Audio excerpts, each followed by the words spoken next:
Welcome back, everybody. Today I'm going to teach you how to copy and paste prototype interactions in Figma. This is incredibly useful when you're building out multiple screens with similar navigation flows, saving you from having to recreate the same interactions over and over again. If you want to streamline your workflow and save money on subscriptions, check out the link in my description. First, open your Figma application on your computer. Make sure you're logged into your account so you can access all your design files. Once Figma is open, navigate to and open the specific file where you want to copy and paste prototype interactions. This should be the project containing the frames and prototypes you're currently working on.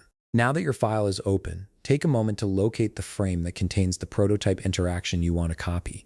Click directly on that frame to select it. This step is important because it ensures you're working with the correct element and its associated interactions. You'll notice that when you select the frame, the Properties panel on the right side of your screen updates to show all the settings specific to that frame. Next, on the right side of your screen, you'll see several tabs at the top of the Properties panel. Click on the one labeled Prototype. This tab is where all your interactive elements and connections are managed. It's the control center for how your frames link together and what animations or transitions occur between them. Within the Prototype tab, you'll see a list of all the interactions associated with your selected frame.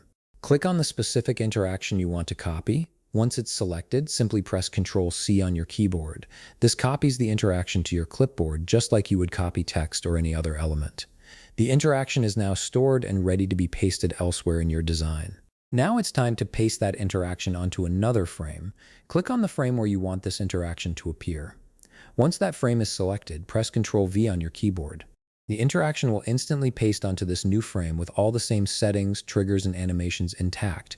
This means you don't have to manually recreate trigger types, destination frames, or transition settings. And that's it. You've successfully copied and pasted a prototype interaction in Figma, making your design workflow much faster and more efficient. If you found this video helpful, please leave a like, subscribe, and see you in the next video.